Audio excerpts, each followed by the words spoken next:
Hello, Twitchland. We here. So players.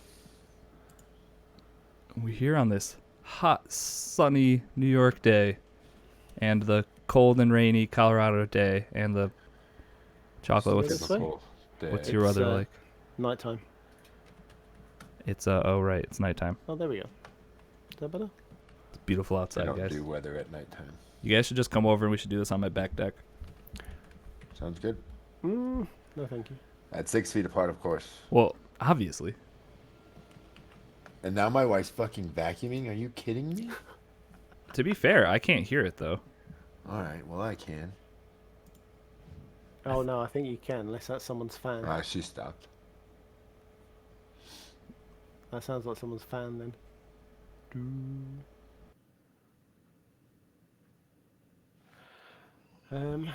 Did that make it go away? I just muted myself. Yeah. Yeah, okay, that's me then. Hopefully it'll be quiet enough that it doesn't come out in post. So, can I do this? Should we just Oh, this is going to make it awkward to write notes.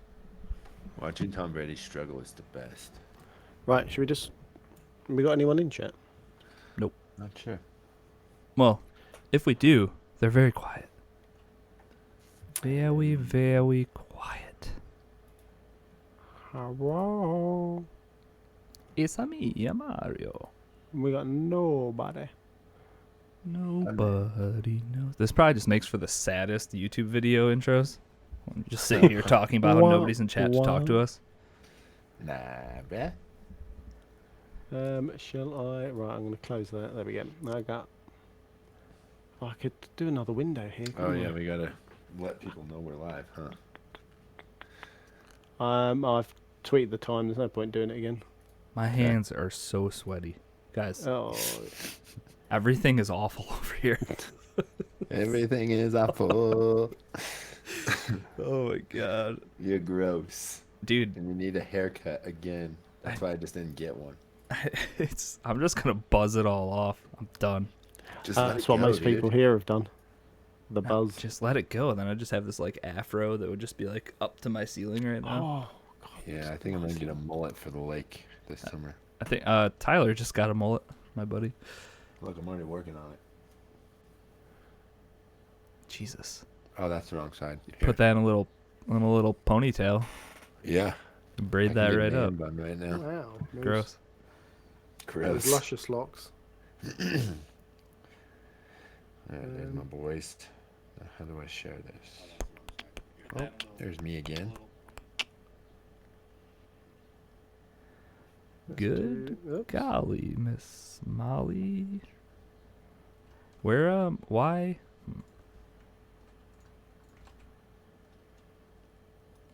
Facebook. What episode is this? 105? 105 is alive. I've got Chaotic to do the colours of the sub badges. I just have to work out how to do the sub badges.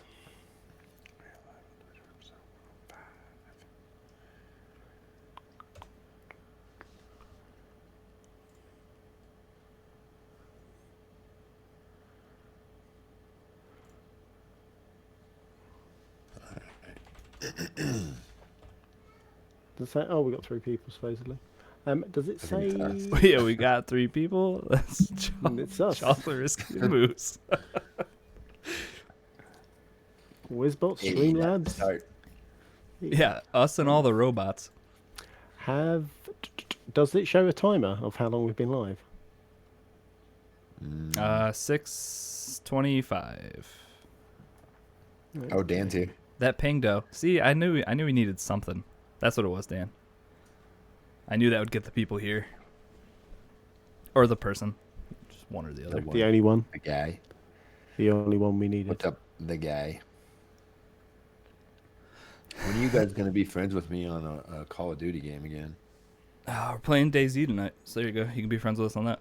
Yeah, but remember when we used to be friends on Blackout? You guys were like, it's fun playing with Moose. Blackout? Not anymore. Now I just play games by myself. Yeah. It's just a lot of pity parties around here. So I don't really know what to do about it. Every time I wake up, Moose, you're never there. Yeah, I've been going to bed early. I've been rolling over. What's going on, I Waldo? see you. Friday night I had a wicked migraine. Oh, really? So, yeah, it made me sick. Moose, put those glasses on again. My sunglasses? Oh, I've got Yeah.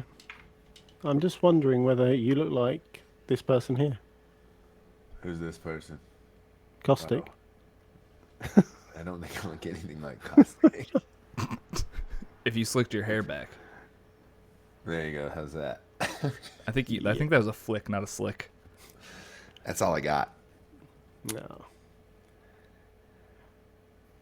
Right.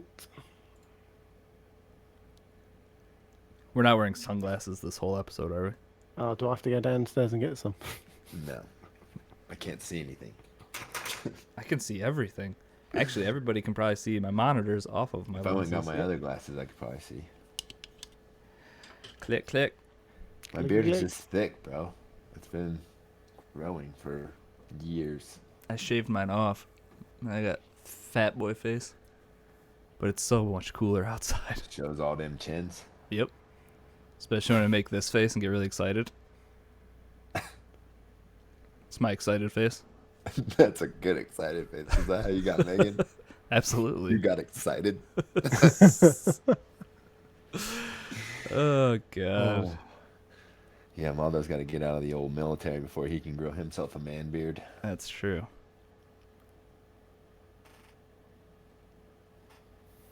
Just do it anyways. I'm sure they'll be fine with it. Tell your CEO to go fuck himself. Oh, boy. Growing a beard. Don't do that. I'm sure that will go down like a lead balloon. Yeah, he'll end up in the brig. Oh, and it's a her. There you go. That's probably going to end you up in court-martial.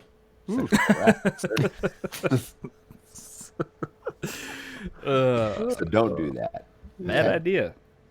Don't show her this podcast either. Yeah, don't share this one. Or any of them, usually. It's called Sharp? Like, is her last name Sharp? I think that's like their... They're court martial. Oh, my bad. Oh, I thought that was the military version of HR. We need somebody to teach us. Yeah, we're just dumb people that talk about video games Yep. ignorantly. Yep. Shall we? What time are we at? And then shall we go? Just so I know. We're almost at 10 minutes. Are we? Okay. Oh, we are. 10 minutes. Right, go on then. Drop that intro. Oh, no. Well, I I've got mean, do you the have to intro. do it, but I have Mother. to start recording. Hold on. Okay. Give it a sec. What are we going to promote this week? I guess I'll wait a second. No. Sexual harassment, What? assault response, and prevent. Yeah, Sharp definitely does not mean promoting. something. It's their HR shit. Definitely not promoting that. You can't promote that, Chocolate? Nope. No. All right. I guess you don't have to. All right, I'm going to start this, and I'm going to mute myself. I'm Good luck. tweeting out this thing, too, for all my followers. All right, 3, 2, 1. Discord is the place to be. Come, join us. Have some fun. Make some friends. Play some games. Say hello. Join us. Risky music.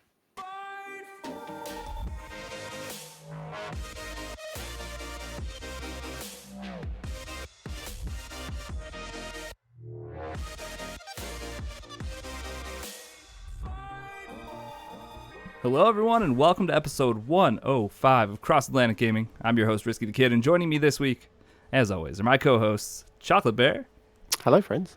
and Moose. What up, what up? Welcome back, everybody. How's everybody's week? Long. Long. All right, perfect.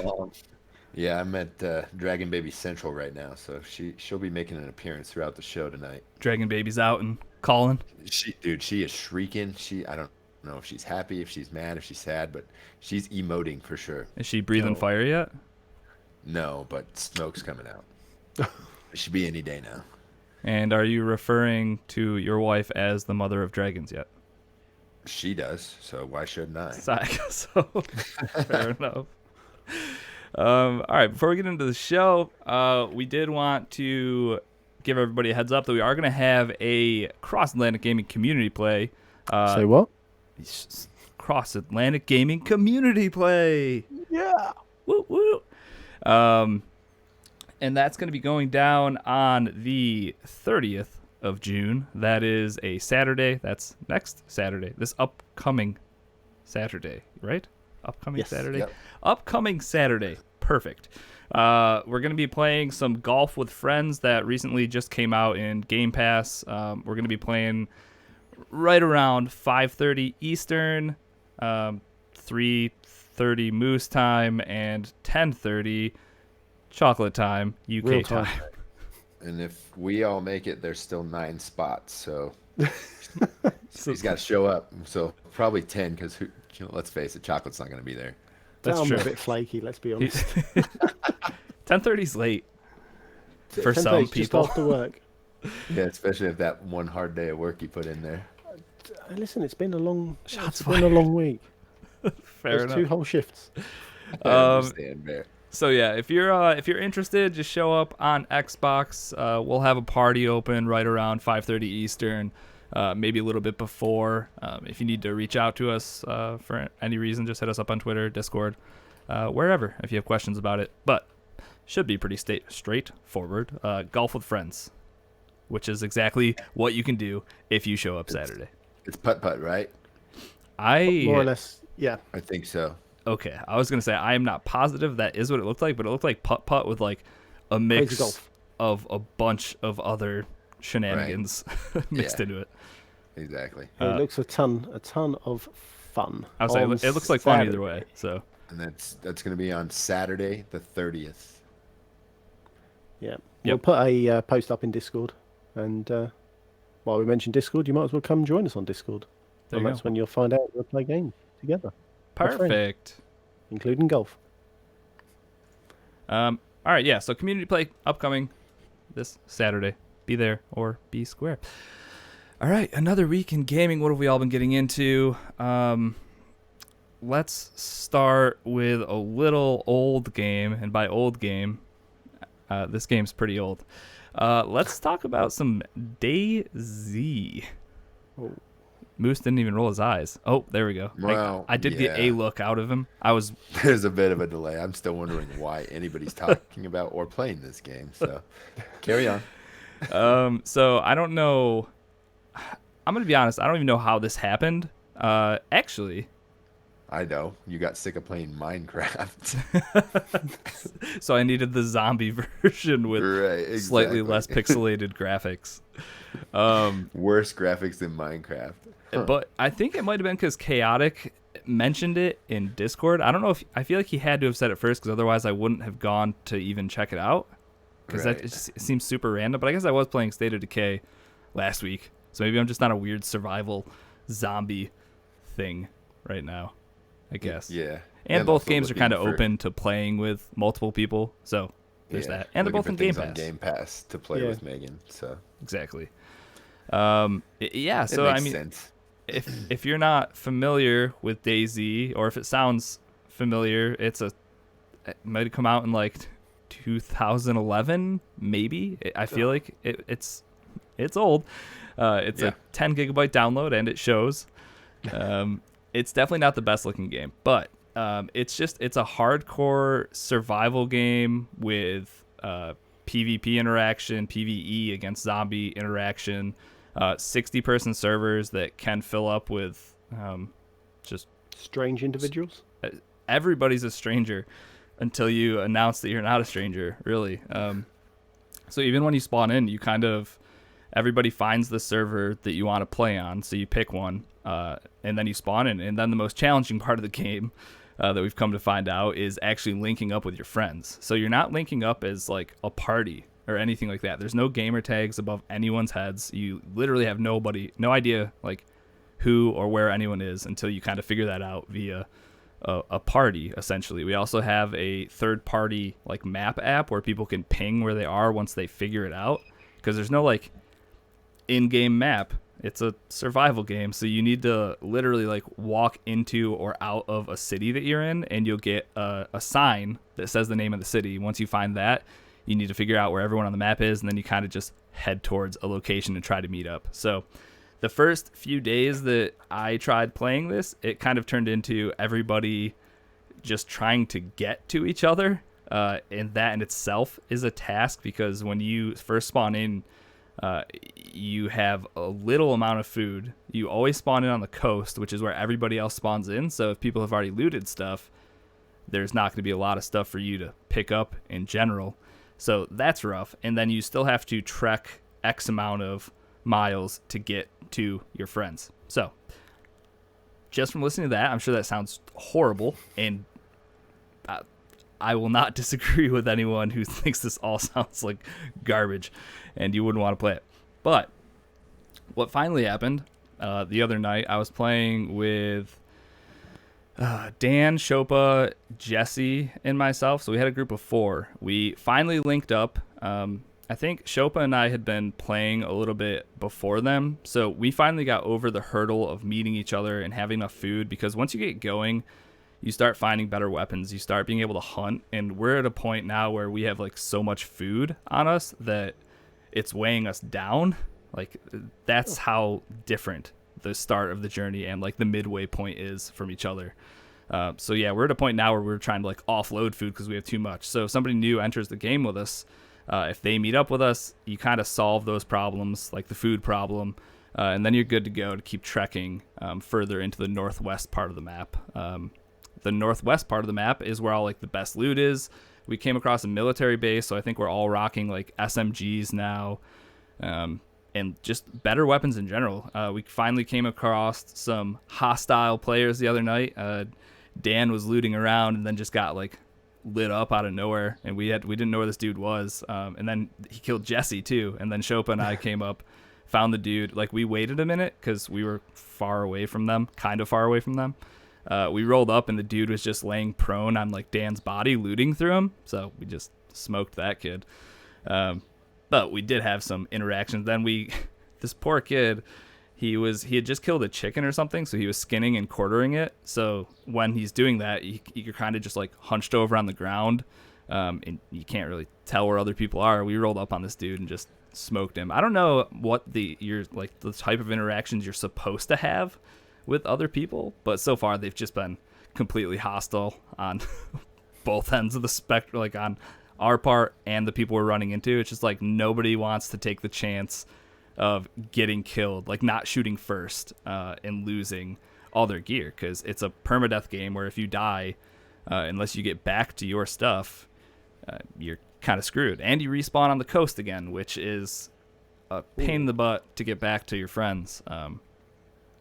Well, I would just warn everybody out there to not announce what your loot is when you're playing with your friends, because I finally found my friends the first night I was playing this, and one of my quote-unquote friends gave me a pickaxe to the face and took all my loot.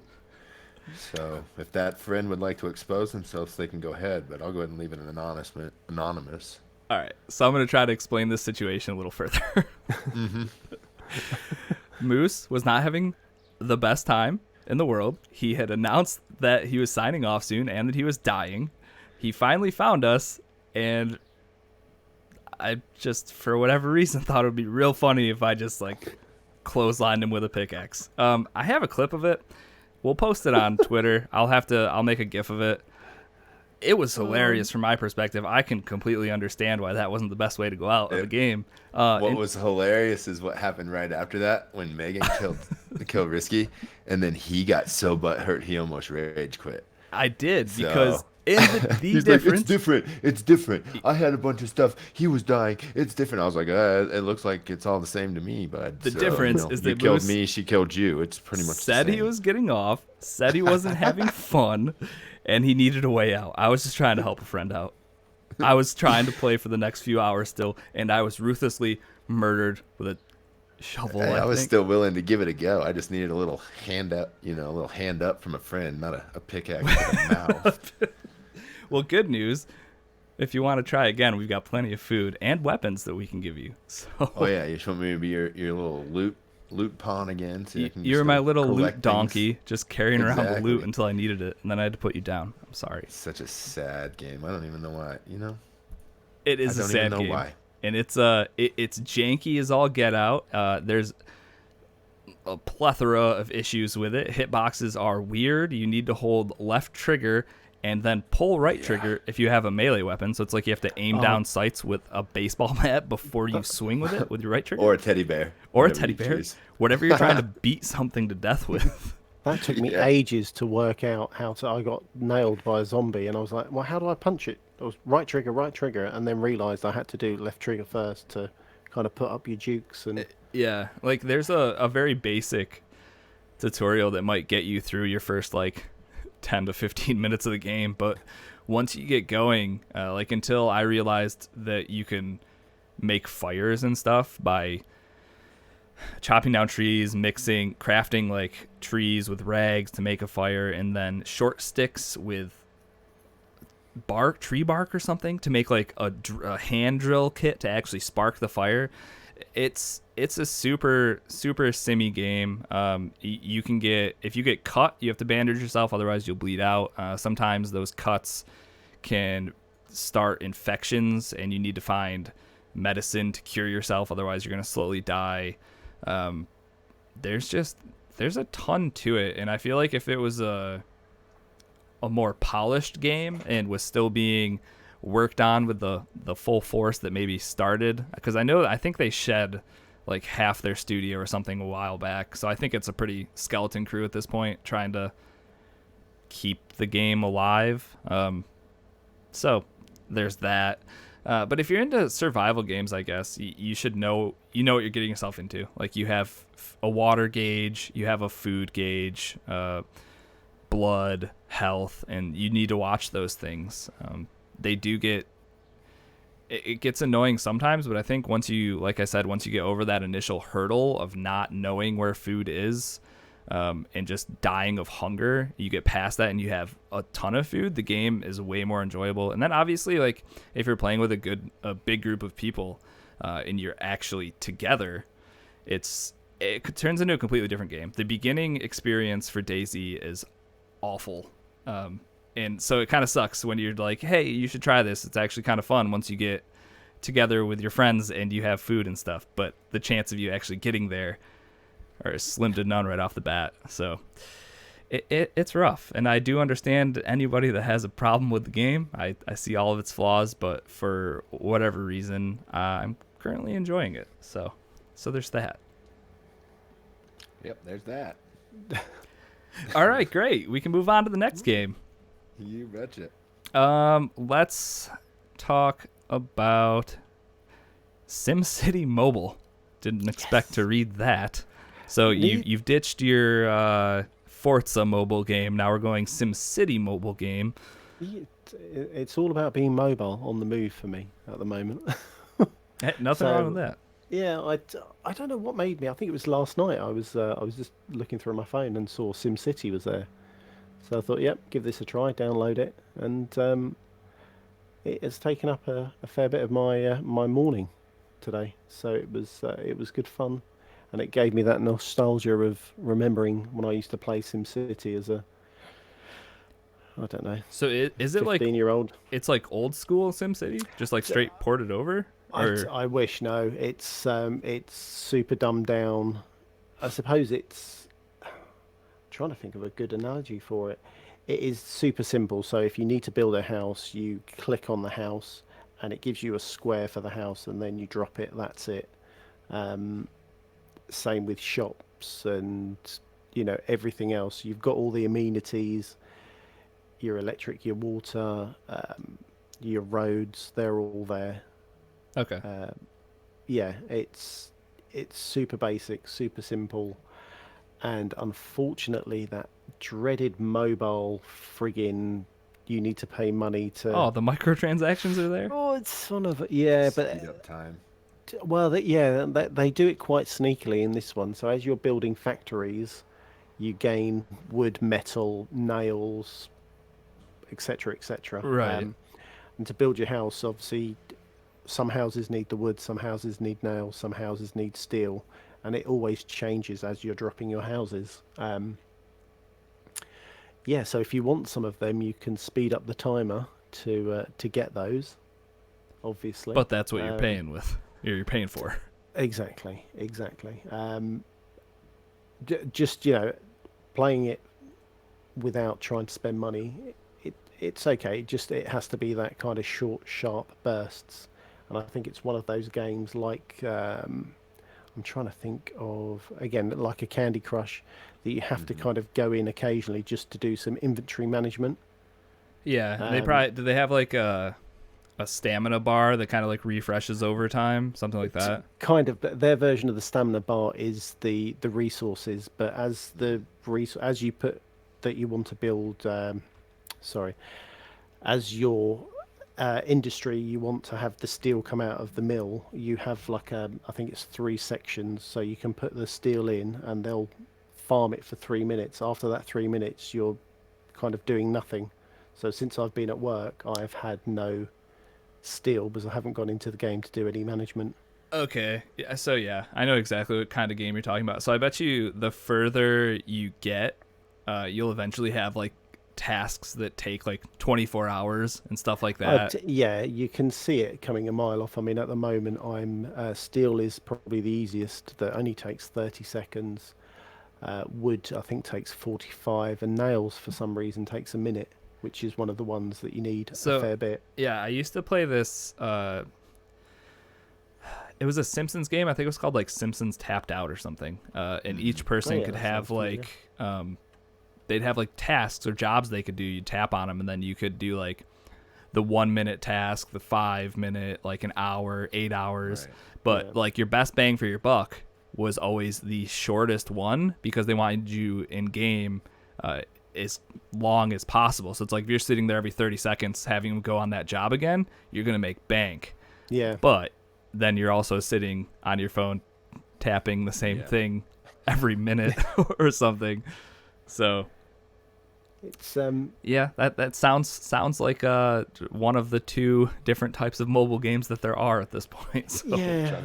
Is it a EA game? Because I think over here it's called SimCity Build It. Yes. It is an EA game. It is, I suppose, just the full title. Yeah, I've just got SimCity on my one. I've just logged into it now. Oh yeah, SimCity Build It. So as you go into it, is SimCity Build It. Gotcha. Okay, cool. And it's obviously free to play, but then there's the microtransactions. Yeah, they've got to make their money somehow, and obviously having EA attached to your game means that'll do it. Damn right, buddy. But I mean, if you play that, if you're like looking to play it as a free to play game, it's probably fine. Like if you have the patience to just kind of wait on stuff and you're only going in a couple times a day, it's kind of like whatever. Yeah, because there's no super competitive part to it, is there? You're not like building against someone else or anything like that. Not that I've noticed. I mean, at the moment, with the way of the world is and my kind of lifestyle, mobile gaming I think is going to be the easiest thing for me to do. There's no way I want to bring out my Switch as my kids are there and I get drop kicked in the face or the Switch gets broken in half. Yeah, Jesse Prince of Cats in chat just said that you should just play Civ 6 on the toilet from your phone like a champ. That's with the with xCloud, I think he's referring to. So yeah, over in the UK, unfortunately, we have been are you still nicely bent over. Yeah, of course. We've only got Halo from the Epic Games Store somehow. Well, there's something on my PC about the beta, so I think I could stream something from my Xbox to my computer, potentially to my phone. But that's quite a lot to. That sounds like some latency. That sounds laggy. But yeah, well, also someone needs to have some brains to show me how to do it because I've got no idea what I'd be doing. Yeah, it kind of sucks that the xCloud that you guys are getting over there is so crap. I feel like we've got like 50 or 60 games in there right now, and there's like some decent games. So that sucks. Just Halo, huh? Yeah, just Halo. I think also if you sign up to the beta program, the insider program, you get more, but I'm not in that, and I'm refusing to jump on the beta program again. So yeah, I mean that's fair. xCloud for what it is, I think is great. I'm not using it a ton, not as much as I used to be. I guess I am if I'm in a mobile situation. Have been playing my Switch a little bit more, but xCloud's good once you have some options of actual games outside of Halo. Can't wait till that actually happens. Really can't wait. I'm going to start kind of breaking in my Switch now. So me and my wife have been watching. We've gone through all the Marvels. We're going through the Star Warses now. Star Wars. The Star films. Wars. Yeah. So I might just kind of plump out my Switch and see what she does. See what happens. Yeah, might get like elbowed in the face, but we'll see. Pay You attention. can just watch the middle 3 Star Wars and get the gist of the whole story. Well, we're on I that. can So save we've some watched time. The New Hope. So it's what one's next? Empire Strikes Back. Yeah. Yeah. So yeah, that's the and then next Return one. of the Jedi. And then So are you're watching them chronologically by the order they released in theaters? No, chronologically the way the story should go. So we've you've watched already 1 to watched 3, 1 through 3. then watched Solo, then watched Rogue One, Oh, and okay. then watched A New Hope. Huh. I don't think I still have not watched it that way. But I won't, probably. Well, if you go on the internet though, it's like if you ask the best way to watch it, it doesn't Right. tell you to watch it that way. It kind of skews the way they go. But in my head, the way the story should go is roughly that way round. it just makes Make the her whole play, Luke, what's it I'm called? your father thing. Wait, yeah. It makes it just so irrelevant, and it's such Yeah. like a monumental thing in those movies. So it's kind of like, oh well, that's not much of a she's- shock now, is it? But that's what She's happens when got you to cash play- in. What is True. it? Fallen Jedi or Jedi Fallen Order in between what? A New Hope and Return of the Jedi. Oh god, oh yeah, I could Is that play what that takes again, place? or is I that thought- before it? Now I don't know. Or I is it- thought it was. Maybe it's between 3 and 4. Yeah, I think can't. that's where it is. Yeah. Okay. So Well, yeah, too you late. should Missed that play all part. the games when you're supposed to, where they fit in on the timeline too. So Right. you're gonna. Yeah, that. I got a whole bunch Oh, of and then comics there's I can the, send your way too, and Yeah. you're Oh, just. cool. There's Disney Plus has like 700 episodes of. Whatever. Oh. There's like 2 or 3 different cartoons now. Yeah, Like, I he's just need started to watch watching the a new one. cartoons. Oh yeah, My you got son the won't you sit- got like 7 seasons of the Clone Wars you have to watch in between 2 Yeah. and 3. My son won't sit down and watch them. It's really annoying. He won't watch them. No, he won't watch them. Doesn't like Star. He's all about superheroes Marvel. at the moment. Yeah. Yeah. Hey, I one mean- or the other. As long as he likes one of them, I guess you're Well, in the clear. true. He's got big. You've seen the big Hulk hands he's got. So when he's in a mood, he puts them on and goes Hulk smash. It just beats up God's Dad. sake. Yeah, bang right in the face. Can't Perfect. hurt Dad. Trust Yep. me. Think my kids try. All right. You good with your SimCity mobile chat? Yeah, yeah. Cool. Download it. It's free, friends. Give it a shot if you're Yeah. interested. All right, Moose. Animal Crossing. Yes, sir. What's give us an update. Oh, I met everybody's favorite musician, KK Slider. So Is he I on hope- your shirt right now? Yeah, see? This is a shirt my wife got me. It says "Rockin' Out," and it's got KK with a guitar on it. So something that we were all kind of confused about going into Animal Crossing was, can you beat the game? And it sounds like you may have rolled credits by meeting KK. Right. So essentially, you just have to get 3 stars to roll credits on the game.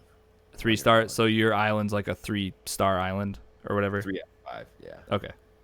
And then, as JB in our community has done, you can move on to 4 and then 5-star islands. But I'm not sure about that. I got Sounds like a lot of work. Yeah, I got like 15 million in the bank, and I didn't buy very many turnips today, so I think I'm slowing down on the old Animal Crossing because they had a event last week called Museum Week or something, and you go to each little stamp section in your museum, and you have to find 3 different stamps in each, in the bugs, in the fossils, and in the fish. So you do that, and then you come back the next day, and it's the exact same thing for the exact same rewards. And I already have. That sounds silly. Yeah. So what do I do with these? Go give them to other people? Like it makes no sense to me unless there's something I'm missing. Well, I'm wondering if it's just like you have a week to do it kind of thing. So no matter what day you showed up on, you could just get it done, I guess.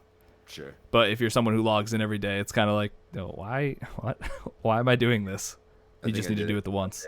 Yeah, Monday and Tuesday, and then I was like, okay, this. Okay, I think we're done here. Right. And like I said, I've got like $15 million in the bank right now, and I'm just waiting for cool stuff to buy, basically. Yeah, and I mean, isn't that part of getting your island to a 5-star island? Is like Right. decorating it with cool stuff, anyways. So Yeah. So I've gone around and I've picked up all the wood that I've left laying around, all the stones and all the materials everywhere. So that's probably what got me to my 3 stars. And I built a playground with a sandbox and a slide. So, you know, got to keep the kids happy. yeah, But there you go. credits rolled. So Bear, that's my my first one for 2020. Yeah, I still can't believe you beaten Animal Crossing. Yeah, I buddy. thought it was a game that was never ending. It never will end. And even if I knew it had an ending, if I had to pick a game that you were gonna get through this year, Not Animal that. Crossing was not one of them. So Oh well, but I did want to say we've been talking about Animal Talking, that Gary Whitta late night talk show. yeah, I saw something on there today that I didn't put in the news, but apparently Sting and Shaggy are gonna release music on one of his shows this week. Nah. it's So, only gonna get bigger and bigger. I swear to know, God. man. Like he's gonna bump Kimmel and Fallon. They're gonna be like, "Who the hell is this Whitta guy on Animal Crossing?" Right, like it's gonna be weird when it actually starts showing up on like ABC at night or something, like on actual TV. It could happen. Who knows? So, Animal Crossing is a great time suck. It's super friendly for anybody in the family. My daughter, I can just give her my Switch and let her go do whatever she wants. And she's not Pass it gonna off. cause- Yep. Yeah, she's not going to cause too much harm.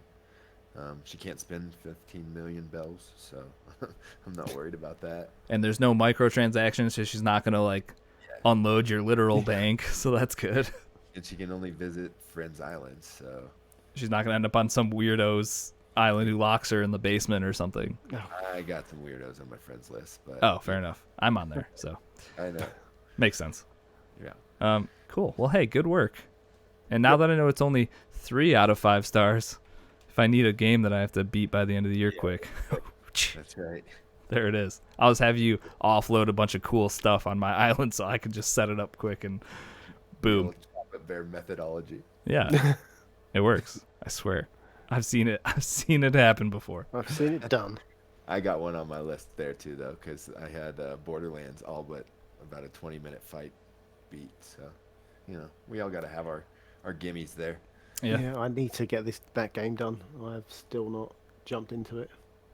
Well, they're getting more DLC like next week. So I was saying we still have a pretty thriving community inside of our Discord that still like shared Borderlands news with each other. So and are still playing it and grinding out for certain stuff. So it takes up the whole gaming channel and some days.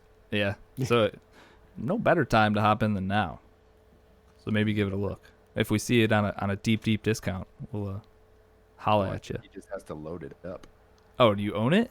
Yeah, but I just literally need to turn it on and Oh, okay, have someone help me carry me through the mess that is fair. Well, my if save. you're looking for a carry, you know, chaotic. Scottman's the one that got me through the final boss fight. So, you know, there's a couple big guys. I know Soccer Greg is another big Borderlands player. Yeah. I think I just need the world to get back to whatever normal is, and once The the new kids are out of the normal? house, yeah. Normal bear, just get used to it. Well, I need my kids to go to school, and then I'll have a day to play. You Fair. got to figure out how to make it happen while they're home. Best of luck to you, sir. Locking them in the basement is wrong. Says So who? I've been told. It depends. Are they safe? Are they loved? Are the walls padded so they can't get hurt? Exactly. Just leave a bowl of water down there. It's fine. All right. This took a turn. Yep. All right. Last new game that we've Moose and I kind of played a little bit this week is this game called Hunt Down. Moose, do you want to tell us what that's about? Yeah, Hunt Down is a cyberpunk era bounty hunting game, and it's a side-scrolling platforming shooter.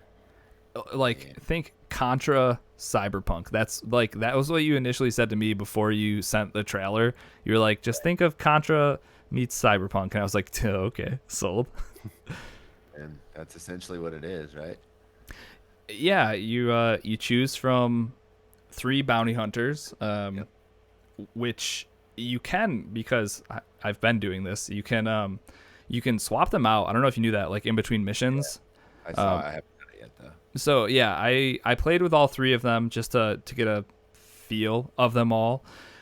You have, I'm not gonna remember all their names. You have Mo Man. He's a robot. He has like a semi-automatic gun with 3 like knives that he throws out. Then you have the Cyborg Man. His name is John Sawyer. Yes, John That's not Sawyer. right, John Sawyer. Who is by far, I will say, my favorite character to play with. He's got more of like a magnum, so his shots do a little bit more damage, but they do take a little more time in between rounds. But his secondary thing that he throws is a boomerang that actually will come back to you, and you can throw it again immediately. It's awesome. That's cool. So that thing's pretty boss. And then there's a black girl. Her name is, I'm not gonna remember. This. Dynamite. It's some play on words. That, yeah. But she has like a burst pistol, and she throws this giant axe. So you kind of have the 3 characters that overall they do play pretty similarly. But as Moose said, they're all voice acted quite well for this being I don't want to say low budget, but like a small indie title, I guess. Like it's a 16-bit side scroller with everything being fully narrated, like the boss fights, the lady you're reporting to, because you're a mercenary, so this lady's just hiring you to take down all these people. And so once you pick Anaconda. I was Dynamite, Anaconda. I was real close. Yeah. So once you've chosen from the 3 characters, then you kind of have essentially just like a little. There's 4 big overworlds, or I don't want to call them overworlds. Right. What'd you say? Like levels. Yeah. So there's like one Districts? big. Yeah, we'll say districts. So like the first district is going to have all the same type of enemies.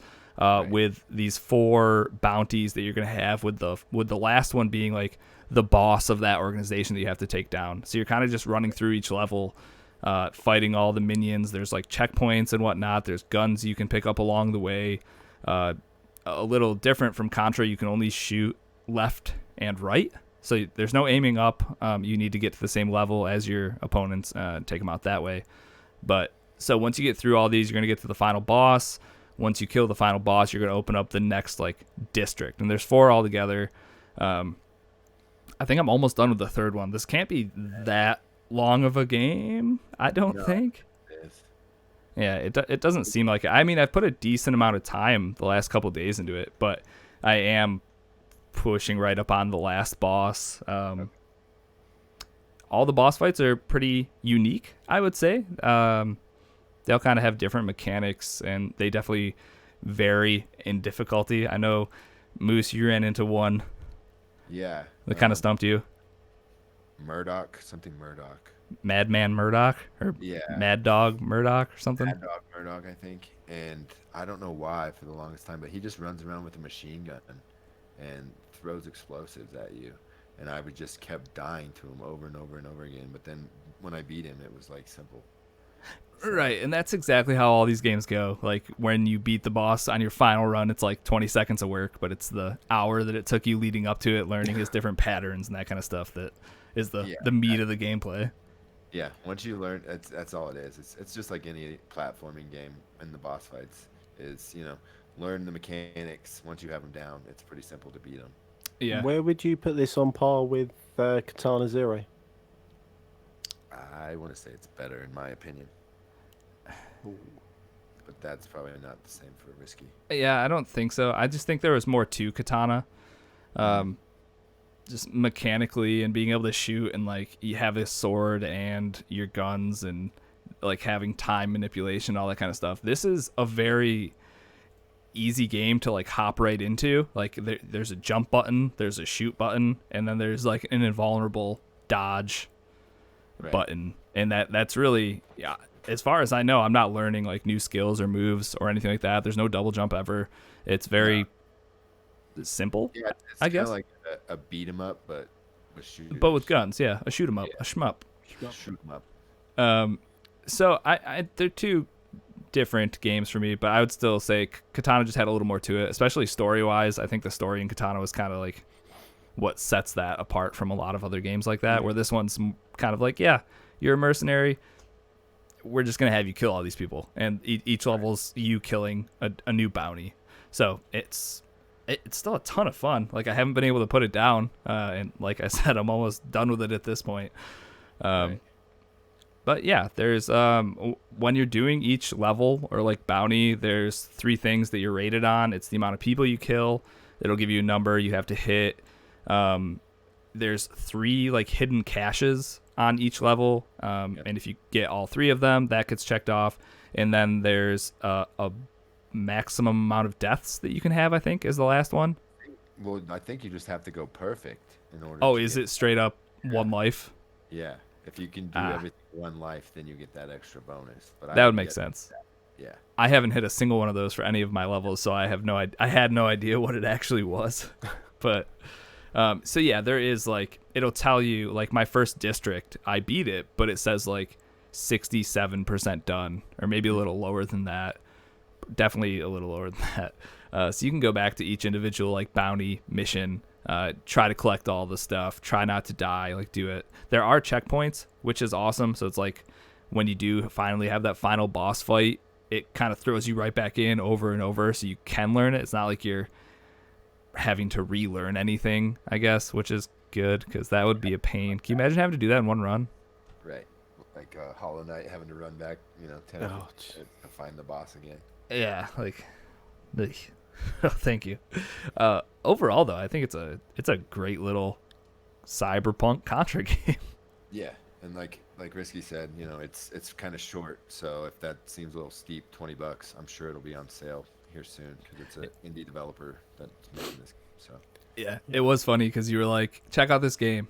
I'm definitely going to pick it up on a sale. And then like a couple hours later, you shot me messages like, I have no patience. I bought it. I was like, I haven't spent money on games in a while. I need something new to play. and this is a good one. It's a good, I haven't played a game like Contra in ages. Well, actually, we had that, wasn't there just one in Game Pass? Neon Chrome or something? Yeah, and then there was another game too. Yeah, Battle Chrome. Was it Battle Chrome? Something Chrome. Something. I'm just trying to look now, but my phone might die. So yeah, I did play a little bit of that one. I'm definitely more hooked to this one. And I don't know if it's because it's on the Switch and not a console or what, but Yeah, this is just kind of like the perfect Switch game for me. yeah, 100%. Switch. That Hunt Down, I think, is across all platforms as well, as far as I remember. But it's like we said, it's a 16-bit game, so it's not going to be any Blazing Chrome. Blazing Chrome. Not. Oh, I think also Neon Chrome is also the name of a game, but not the one I was thinking of. They do have Neon Chrome Okay. on there as well. So Blazing Chrome, yeah, that's the one that's in Game Pass that I was thinking of.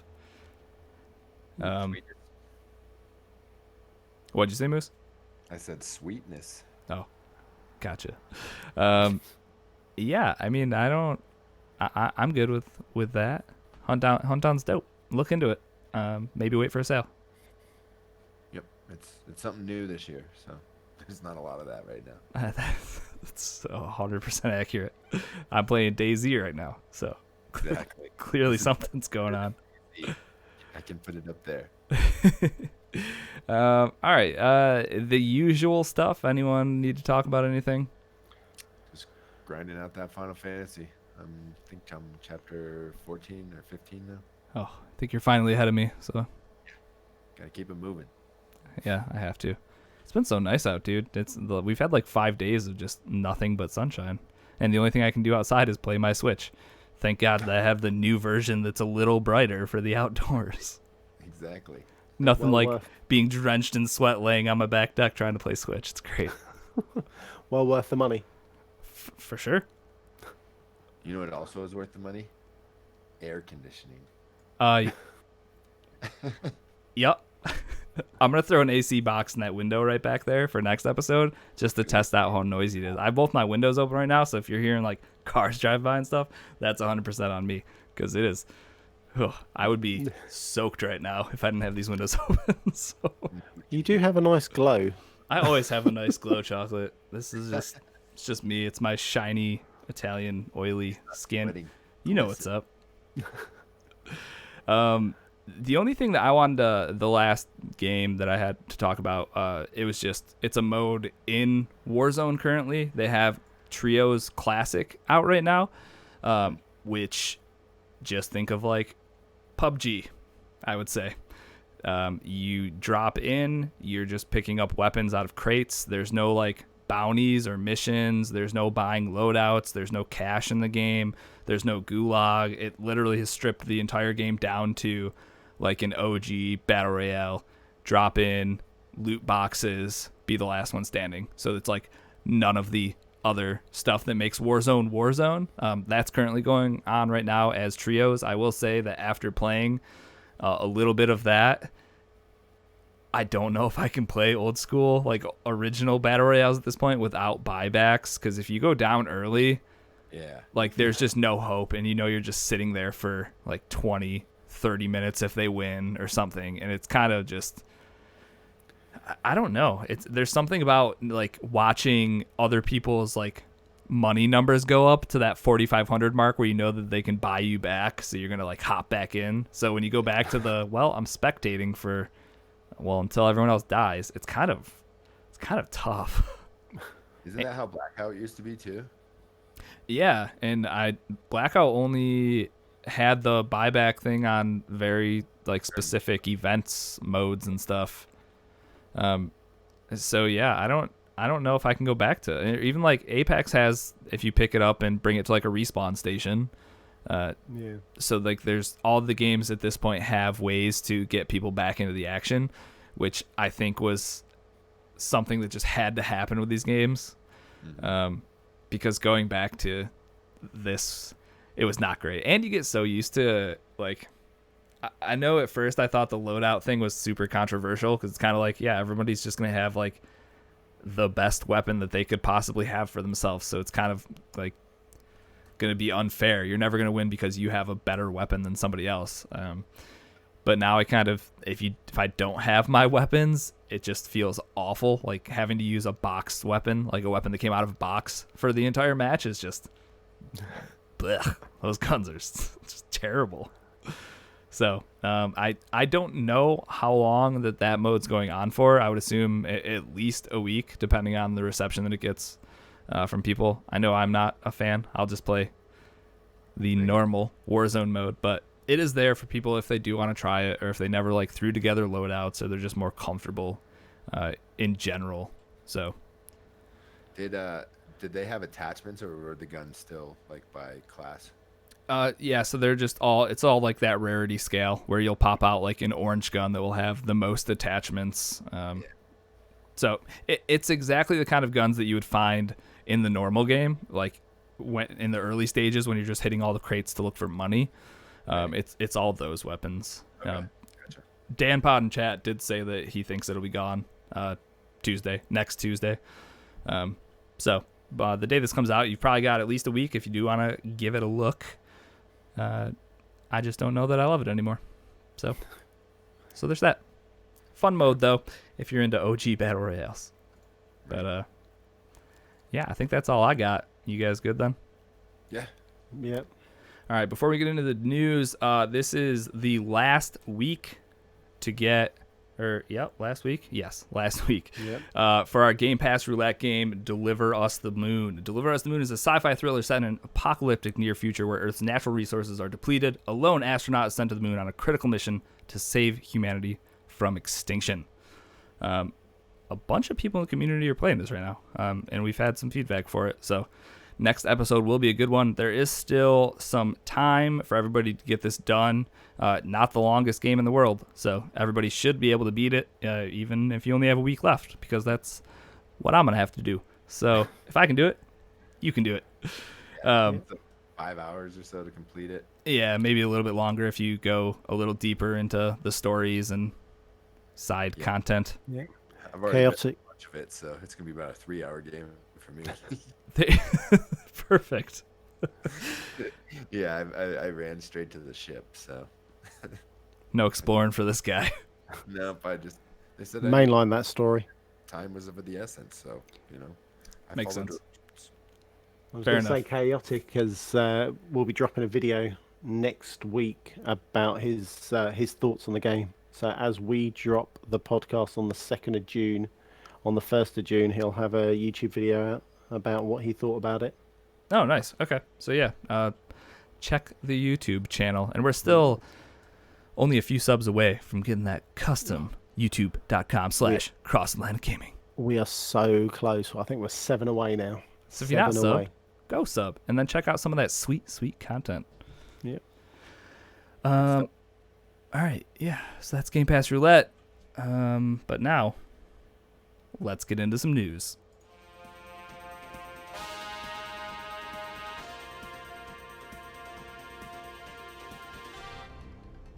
All right, Moose, what is going on in the news this week? This one dropped right kind of as the podcast was recording last week, and I didn't put it in, but I'll go ahead and announce it now. Mojang has now renamed themselves, rebranded themselves. So they put out a statement, and it says, hang on just a second. Now I got my stuff in the way.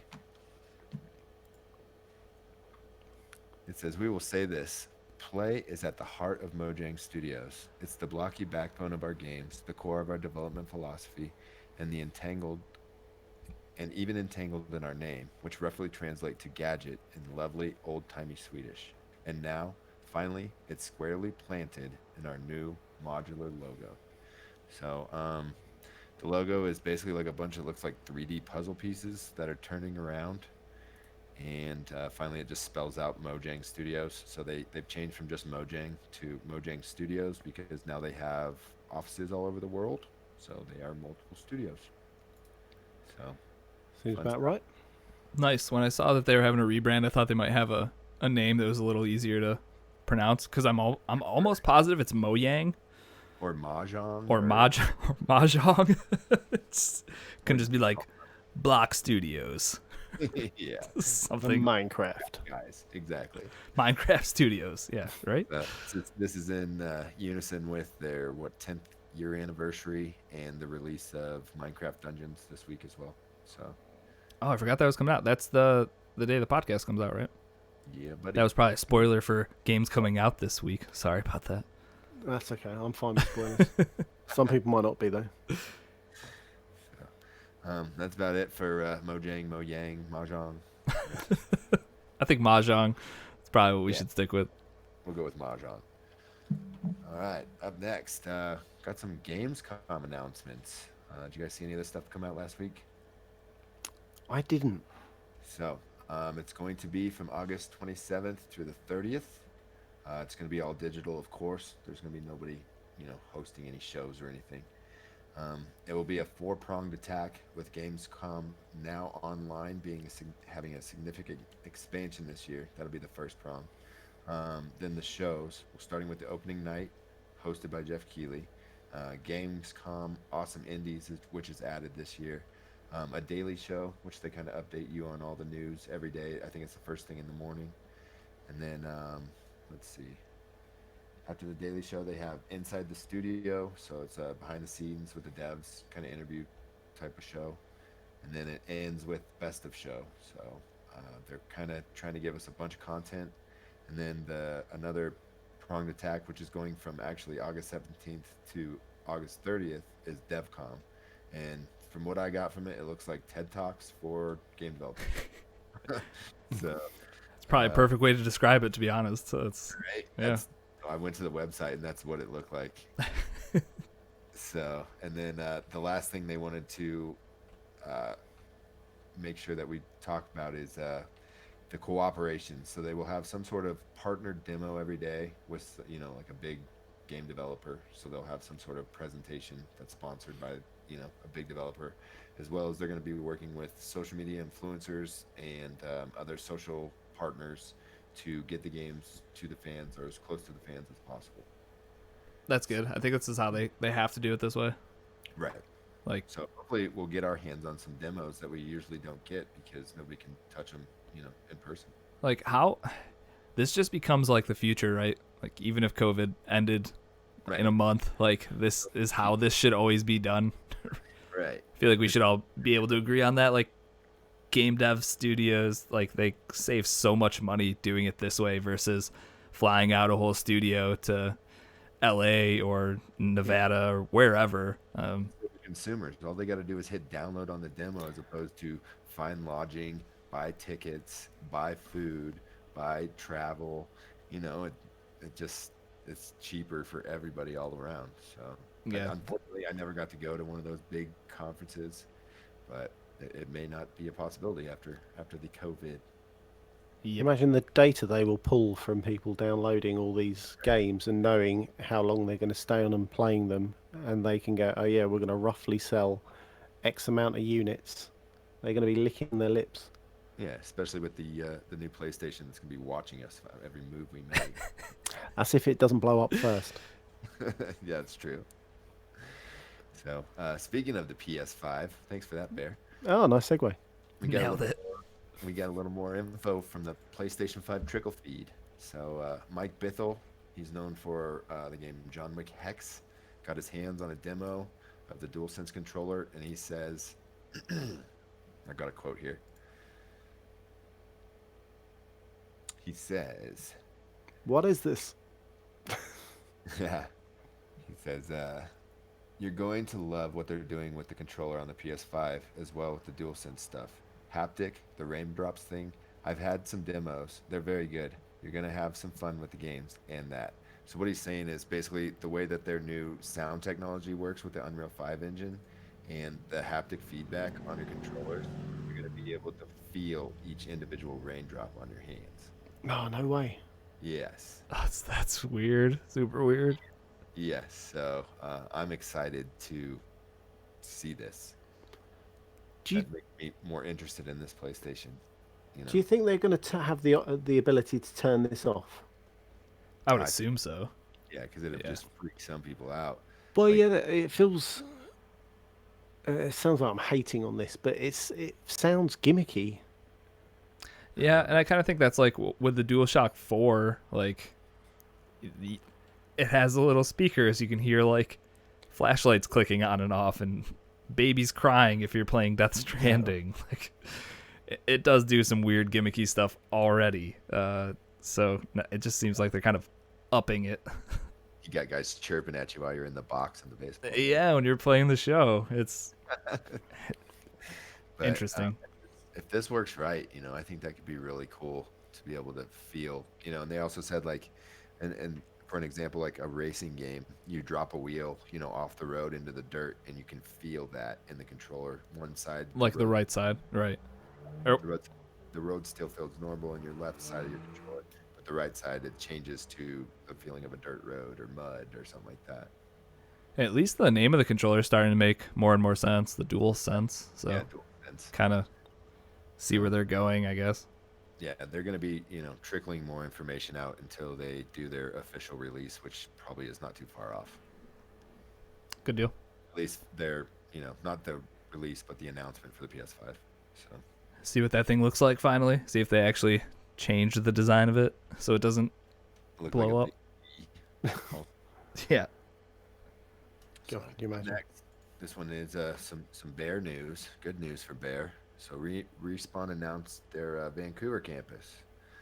It's a new office that's primarily going to be focusing on supporting Apex. The studio has been operational for the last 8 months, and this will relieve pressure on their California campus to allow them to work on new developments. Yes.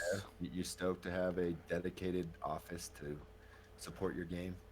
I think it needs it is the wrong word. I think with how they have to. well they keep. I suppose the way they've been taking people, didn't they? They took some guys from Apex. They worked on Star Wars. I think a few got integrated into Battlefield. Mm-hmm. And I think just with the fact that Respawn's doing quite well, and EA is kind of in and around and above them, they're just pulling people here, there, and everywhere. And I think potentially, was it season 3 or season 2? One of the seasons, it wasn't the greatest season ever, and they may have just dipped slightly. I think this is now just to refocus on what they need to do, and the fact that they've got this new Quest Legend kind of Loba story that's tying in throughout the season. This is going to be just more things to that they're going to do, if that makes sense. Season 6, there'll be some other huge, broad story that they've got in the background. Right. Oh yeah, it's exciting to see where the story goes for this game, because that's what they're going to focus on is, the development of the characters and, why everybody is in this universe, right? Yeah, no, 100%, 100%. They just dropped the next treasure trove of season 5 for Apex. It was quite interesting. The first time they've had a single player, I don't want to say campaign, but it was a single player campaign story in the game. So that was nice. And that was what you had to log in and get your crate every day for? Is that So right? you log in every day to get your crate, which ties into more skins and loot. This one, I believe, just opens up periodically or weekly. So you jump in and you have a new quest task to do. And this one was you had to run through and gain or get some gem and then get yourself evacuated. And you were getting evac'd from the drop ship from Titanfall. You know that when you used to play Titanfall, you used to jump in the ship at the end and get flown away Yeah. as you won. It was it was that. It was quite a nice story. I might be putting together a video of it all. I haven't decided yet. I've got it all recorded. Of the actual story. Yeah. So it's whether I do one whole big story or I just do little clippets here, there. But then our YouTube channel will just become Apex. That's what it is now. And Well, that's true. episodes. That's true. Works for me. I hear we got a Dan Pod special coming up here soon, don't we? We have, yeah. I've got one more video to edit from Danpod, and then I'm going to release his 3, The old which will Dan be- Pot special. Just and murder. some of those deaths are absolutely amazing. He gets creative when he kills, doesn't he? Oh, there was one of them. He was like poetry in motion. He was just going around knife killing everyone with their riot shield. And the best, there was a sniper, and he must have been zoomed in, this sniper, because he jumps in front of him with his riot shield up, kind of peeks twice, and then just knifes him in the head. The guy makes me jealous. I was looking, almost every clip, he is killing at least 5 people. Absolute monster. Sounds like some clips worth tuning into. Definitely. They'll be dropping in June, so don't worry, guys. Sweet. Not long. Good deal. Speaking of Call of Duty, let's go to the next subject. You guys are just Oh. walking me right into all these things. You are segueing your way Segway through this. City. So we got a hint at what the next Black Ops is going to be. Looks like it's going to be Black Ops Cold War. Treyarch is going back to the past with its next installment of Black Ops. The new bunker keys and secret content in Warzone are hinting at that, and will be releasing more info as the reveal is dropped. But people have also hacked inside the vaults and exposed everything inside. So people are connecting the dots, and it looks like the next game is going to be Cold War. Zach, have you been in any of the bunkers yet? No, I have not. So, yeah, that's one thing I guess I could have touched on, is that they added the ability to open some of these hidden bunkers that are in the Warzone map. You have to find a key card, and then depending on the color of the key card, you have to go to a very specific vault. The only key cards that we found went to vaults that were nowhere near us, and we didn't even bother trying to get to them.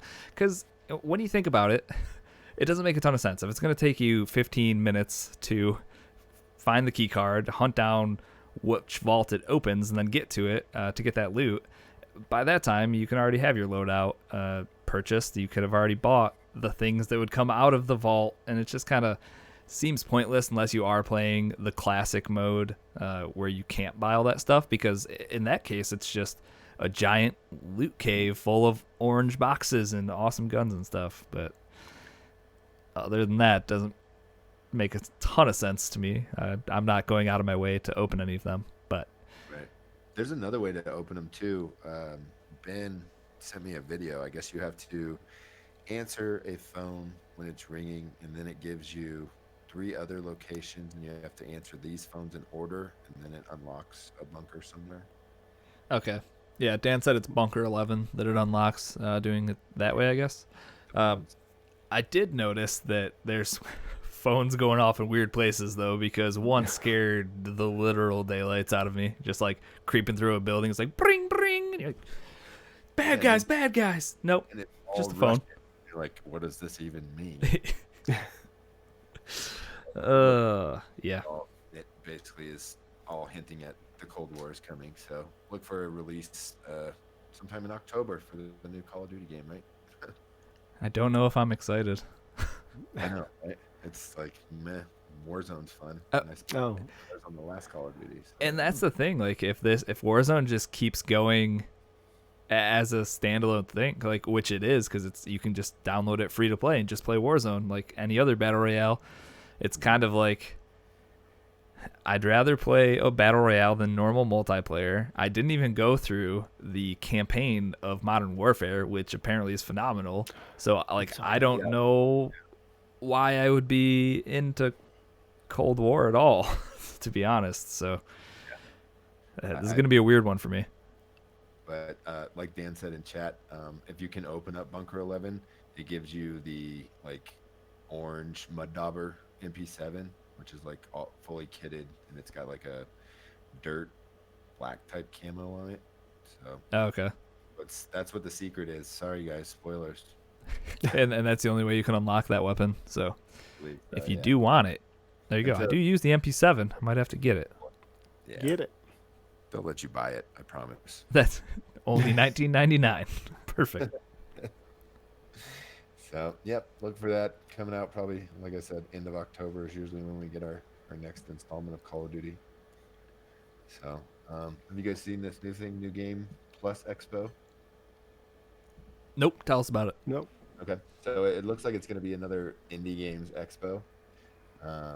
Let's see, it says it's an online showcase of new and upcoming releases from a coalition of developers from around the world, featuring a diverse assortment of dozens of titles spanning every genre from action to puzzle solving and even storytelling. This is your glimpse into what's next from your favorite publishers. 3 of the main ones that I saw on here were Sega, SNK, and Axis Games. So a few more: Playism, Arc System Works, Way Forward, Grasshopper Manufacturer. So it looks like it's an indie game showcase, and it's going to take place June 23rd at 8 p.m.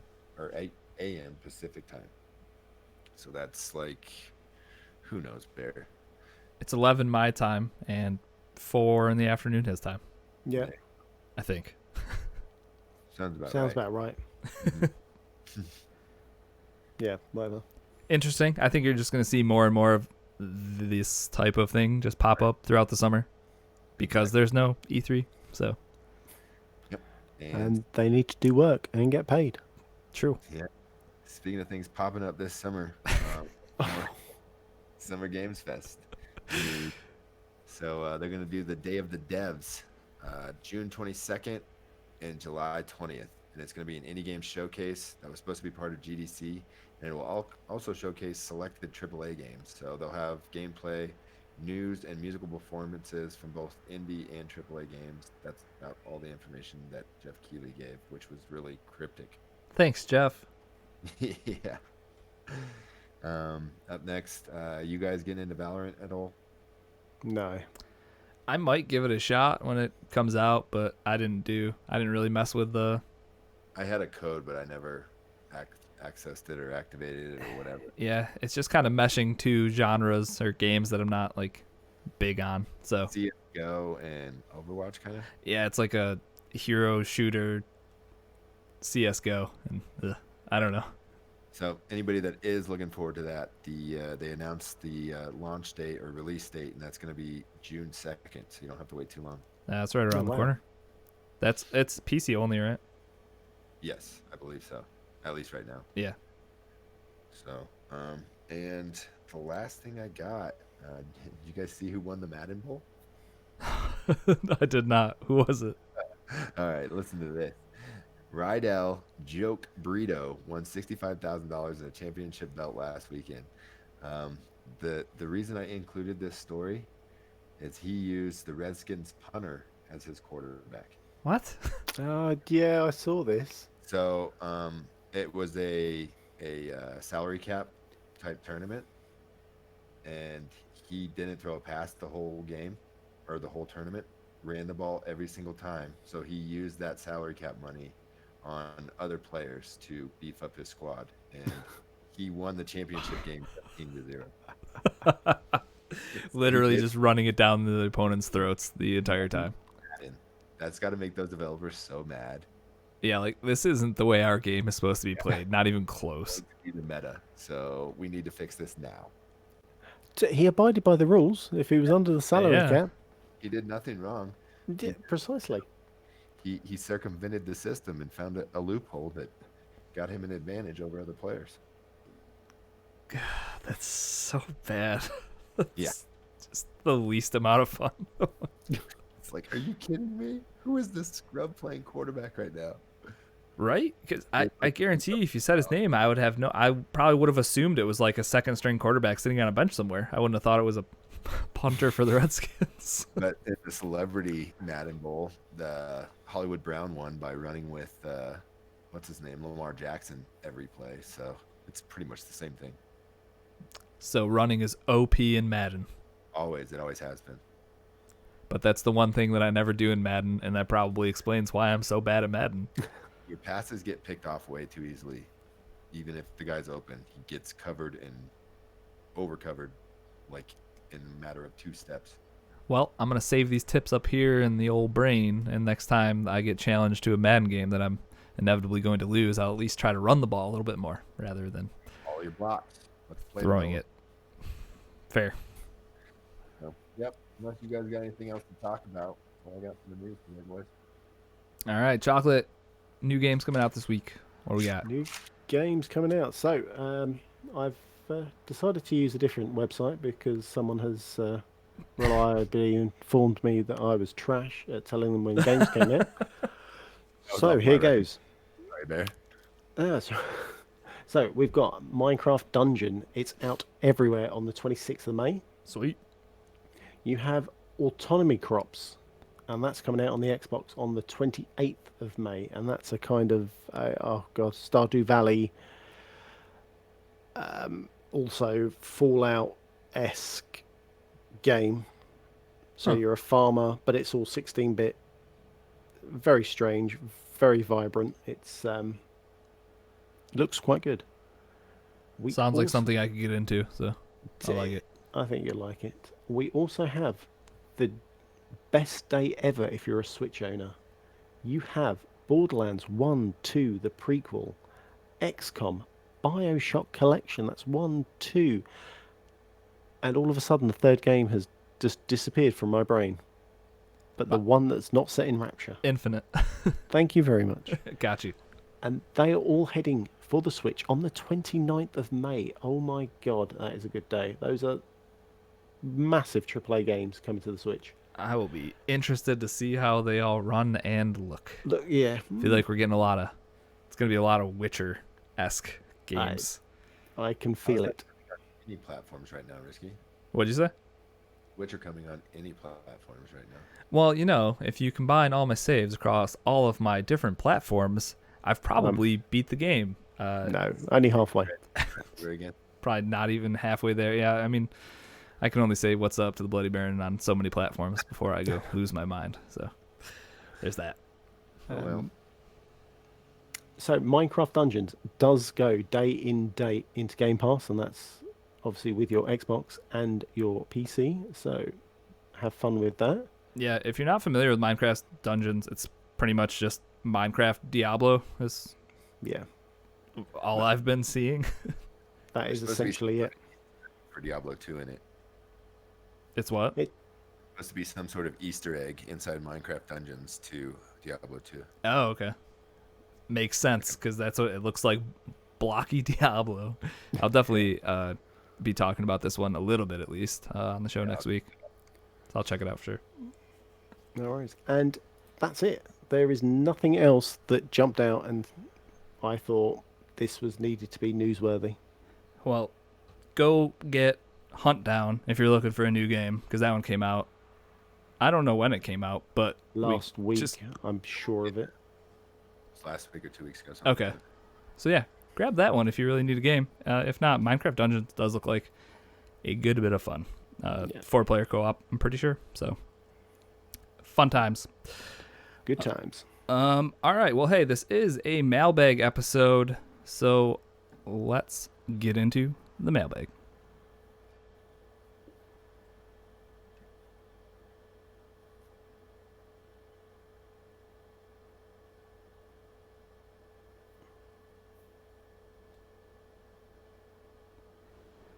All right. So this first question comes in from Ledonian. He wants to know, what was your favorite game to play outside with your friends growing up? He really enjoyed Flashlight Tag and Capture the Flag. Did you guys have any games like this? Moose, we'll start with you. What were some good outdoor games you used to play with your friends? Yeah, I used to play a couple games at night that were a lot of fun. One was Ghost in the Graveyard, Yep. like a version of hide and seek. And then another one, it's just another rendition of hide and seek, which is called Sardines. And I think we really like playing that because, like, so there was one person hiding, and then everybody else was out going to find them. And then once you found them, you had to hide with them. So you try to cram in as many people in that hiding spot until, like, the last person finds them. That's hilarious. I've never heard of that. So we call it Sardines. That's pretty good. You probably ruined that game a lot, being 6'5". I wasn't always 6'3", but You weren't? I was always. Yeah, I came out 6'3". My mom, he's already grown. How about you, Bear? You have any good outdoor games? Maybe they vary a little bit over in the UK from over here. They do a tiny bit. We had a game I used to enjoy playing, Kirby, which was you stood at either end of... Is this not American History X Kirby, right? No, oh, Jesus, no. I was thinking of the pink squishy cartoon character that just sucks everything, so we were going into very different directions. Yeah. I know it's late over here, guys, but no, we're not doing dark chocolate tonight. So yeah, you stand at either edge of your curb in your street, and you'd have a ball, and you'd have to throw it. And every time you threw it, though, it wasn't allowed to bounce in the middle. It had to hit the curb, and as it hit the curb, you got to jump. And the closer you got to your opponent, as such, you won if you kind of went across the whole street. Does that make sense? Nope, not really. I've done a terrible job of explaining this. Fantastic. I probably can't YouTube it either. Possibly not. Or I'm going to get some weird videos that I have no interest don't in. want to watch. It's like crossing a river. You're at two different sides of the bank. If you throw your ball and it hits the other person's bank, you get to do a jump over in the river, and you have to keep going until you make it across. How's that? So you just have to have good aim. Good aim, yeah. And if you miss, you go back to your starting point. Oh, all right. Yes. Sure. I think I understand that a little bit better. Yeah. No. It was the 90s. Come on. There was nothing else to do. Fair enough. So growing up in the country, I had a lot of fun games like whip crab apples at each other. We used to do that a lot. We used to play. Yep. We used to play throw snowballs at the cars when they drive by on the road. We had a slingshot. Sounds dangerous. Two-person slingshots that two people hold the sides and then one person pulls back and lets them go. Dangerous. Probably about 150 yards from my backyard, and we would just pelt people down there. I remember one time we hit this car with a snowball, and it pulled over, which I guess is just something that it's gonna happen sooner or later. But most cars don't stop. You're driving, you get hit by something, you're like, whoa, what was that? Like a bird? I don't know. Who knows? This guy stopped.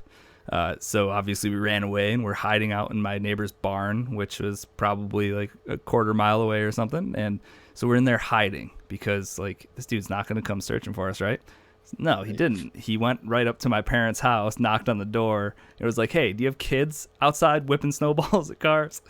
So we heard the guy yelling at first, but then I hear my father yelling at the top of his lungs, and that was the quickest I've ever run in my life back to my Was house. he yelling at the man or was he yelling at you? He was yelling at me to get my butt back to the house and have a nice chat with this gentleman who was not very happy, to say the least. Were you able to sit down the following day? No, definitely not. Nope. That's the type of household I grew up in, and no, there's no way. I had to sleep face down on my bed. Good old days of spankings. Spoons, belts, just whatever. Yeah. Electrical I have broken cord. 1 or 2 spoons on my backside. Jesus. Didn't we all? No, I think we used to, one variation of tag we used to play was like infected. I don't even know what we would have called it back in the day. I'd call it infected, but like once you found one person, they join the seekers to go find the hiders. Yeah. Did that have a name? Oh, it's kind of like sharks and minnows. As soon as the shark becomes, as soon as they get caught, then they become a shark. too. Okay, yeah. So like that is what we used to play a lot. So then there would always be like 5 people searching out that last person. But yeah, we just spent a lot of time just throwing stuff at each other. So What did you guys ever play where you'd knock on someone's door and then run away? ding dong ditch. Oh, is that what you'd call it? We used to call it knockdown ginger. Used to love that. Ginger. Yeah, I would don't love know an why. explanation. No, don't have one. Do not know. Don't. Darn it. Listen, I wasn't a cool kid. I didn't make names up. I just followed and went along. Would you like to go play Knockdown Ginger? Knockdown ginger. It's the most British thing I've ever heard. Well, the worst bit of it is you were doing it in our street that we lived in wasn't that long, so there was probably 50 houses, and you would knock the door opposite where you lived and then ran. Pointless, absolute pointless. Knew exactly where you were. Precisely. Yeah, I played that a time or two. Always good fun to just sit over in the bushes, just watching this person come outside and just look up and down the street. Yeah. Like, what? Back in the day when it was, when you were able to toilet paper your enemies. or Yeah, frenemies. exactly. We live in a scary day and age now where if I had kids, I would not want them running up to strangers' houses and knocking on their doors. I would just be frightened. No. Oh god, yeah. It's like all fundraisers now are just done through parents' networks because you're not going door to door to sell nothing. Nope. Sorry. And everybody has like the Ring app now, like so they can just like hit an app on their phone and then their camera in the front door is just looking immediately at whatever just happened to their front door. It's like, well, just watch 5 kids go sprinting down the road, so I guess I don't need to get off the couch. So there's that. Pretty much. There's no fun anymore. Nope. Only fun in games. And I'm playing DayZ right now, so how much fun is there really left?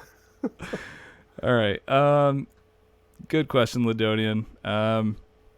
This next one comes in from Cabo. He says, is there a genre or specific game where you would rather watch other people play instead of you playing it? For him, it's the real-time strategy genre.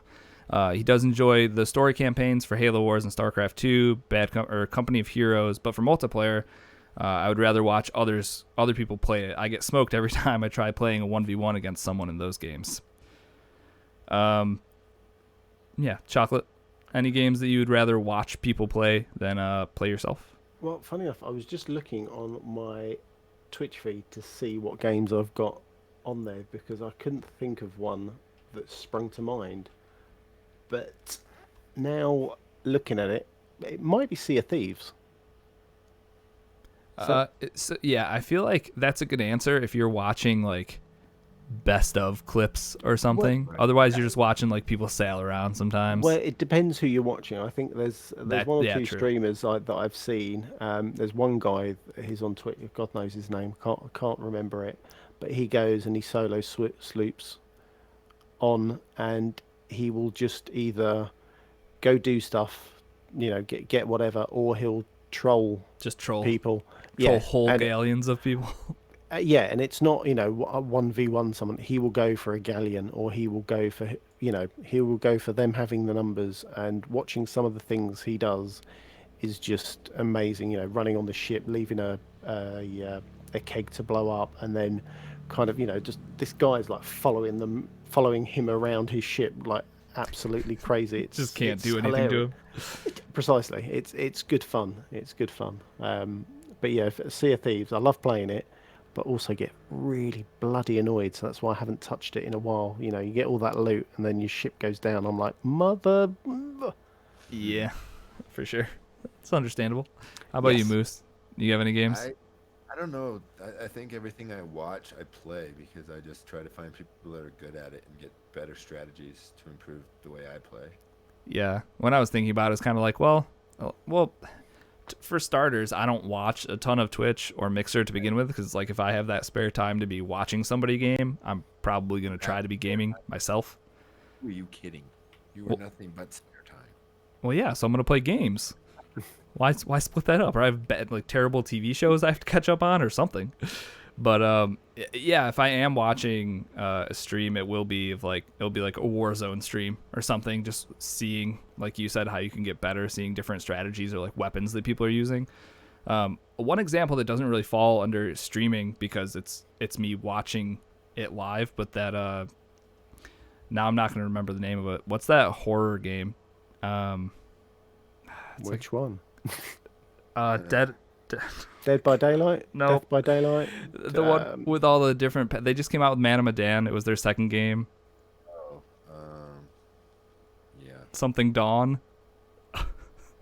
Until Dawn? Until Dawn. Oh, thank you, Moose. What would I do without you? So Until Dawn. By the time that I rolled credits on that game myself, I had already watched Meg play through it and Waterloo play through it. In my living room, like playing it there. So like that was a good one. I think games with stories that have like branching paths that are kind of short, seeing some of the choices that each person makes and seeing how the game can unfold in different ways. That was kind of cool as far as watching somebody play it. And by the time I played it, it kind of was just like, I've seen what can happen here, and now I have to make choices differently if I want to see something that I haven't seen yet. So that was kind of a weird one for me. But yeah, I think Ladonian, like anything on PlayStation that's an exclusive, he watches on YouTube and then, has no need to play it then. Yeah, that makes sense. Like if you don't own a PlayStation, watching like Spider-Man is Yeah, you watch Spider-Man and I think you watch God of War also. it's as good of a way as you can really get to. Right. Other than playing it. Right, just tune into that streamer each night that he's going to play that specific game, and you kind of get the same experience out of it, kind of, I guess. So yeah, that makes sense. All right, last one comes in from Blade. He took a picture of a tweet from Jake Regal. The question was, what were the 5 most important video games to you throughout your youth and teen years? No curating to look cool. Interesting, please. And then Blade said he'd like to see some of the similarities between US and UK folk when it comes to the 5 most important games throughout our youth. I guess, do you want to just go? We can go like one at a time. Okay, so Moose, give me one. Okay. First one, most influential, I would say, is like probably Mario Brothers. Super Mario Brothers, just Mario Brothers, right? Straight up, like the first platforming Mario games. Like came with the Nintendo, because that was the first game I ever played. And it very well could have been the first game I played. Right. I think that was mine. I'm trying to think. I don't know whether it was 2. I had an Atari when it was like kind of still an ancient thing when Nintendo came out. It was like it had Pong and Mission Control and a couple games that were 8-bit. I would say I think I had shown up probably like right after that, so I missed all of the like anything that came before NES. Was no idea. Yeah, I think I was too young to play any of it because I was. When did the NES come out? Like 87. Great question. I'm actually not sure. I think I was like 4 or 5 years old when it came out, so that was kind of like perfect for me. Yeah. Actually, going on, that would be one of mine. But actually, my first game I think I played would have been one of the football sim games. So 85. a championship manager or a football something. I think we got ours a couple years later than release because it was 85 when it got released, October of 85. Okay. But Chocolate, that makes sense for you though, because like Yeah. obviously you're still playing games like FIFA and stuff, so that's just kind of always stuck around for you. Sticking with sports games, I put down two. I put down NFL Blitz and NBA Jam were two of my like earliest sports games, because even like I don't really play sports games now, and I didn't really play them earlier either, but these two games shook up like the traditional formulas so much with each sport that I found them super enjoyable. Like NFL Blitz, there were no rules, like, and that's the best type of football. You could throw like back passes just all over the map, and like playing against friends with NFL Blitz was just so much fun. And NBA Jam was just kind of the same thing. It was like 3-on-3, and that's where like he's heating up, he's on fire, like all that stuff came from those original games. So Wayne as Gretzky far as like the same. what? The Wayne Gretzky 3D hockey for the 64 was the same. It was, super arcade style, check guys through the glass, take a slap shot and light the net on fire, stuff like that. That's awesome. Just outrageous. So yeah, I guess we kind of all, that kind of explains all of our backgrounds a little bit with our sports games. Madden. I've played Madden since it came out. I think it was 94. I played it. I think I bought it just every year that it's come out. That's insane. I remember it being called John Madden's. John Madden's. John Madden's. Yeah, I think the John part's taking a back seat for a while now. Yeah, poor old John. I wish they would come out with a new one, because it's been basically the same game for like the last 15 years. Yeah, and I don't think you're getting anything new. But I like, 2K kind of loosening up the grips on the sports games slowly but surely, because now they've got a golf game coming out this fall, which looks awesome, by the way. That trailer was whew. And then they also got some sort of rights to some NFL games, which is going to be probably some mobile game or something like that. But it's it's a step in the right direction as far as getting a new sim game from a different company, because I like competition. It just breeds better products. Oh, definitely. I think FIFA's lacked a decent kind of push. Yeah, and as you say, it just breeds competition, doesn't it? Jesse Prince of Cats in chat just said he has Madden 92 on his Genesis. The ambulance used to come out onto the field for injured players, and it would just run over all the other players.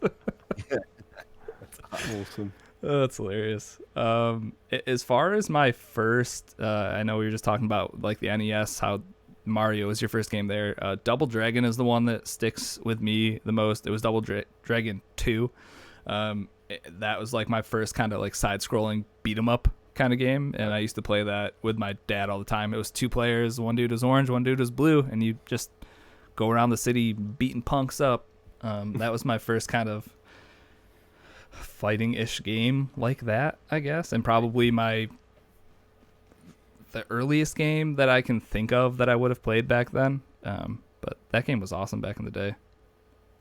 Mm-hmm. I think my biggest influencers really is arcades, because that's I true. used to go to a few restaurants that would have like an arcade in the basement, or there was one place in specific that my grandpa used to be like a big gamer, back in the day. So he would take us and bust out $5 in quarters and say, go have fun. But there was a place that was called Boardwalk, and you could literally buy by the hour and have access to the entire arcade. And it just had, the little play cards like you do at Dave & Buster's or whatever now. Right. And you just time limit. And as soon as your time ran out, then you couldn't play any more games, but you had unlimited access to all the games in the arcade. So if you bought an all-day pass, then, that's where I beat X-Men. That's where I beat Simpsons.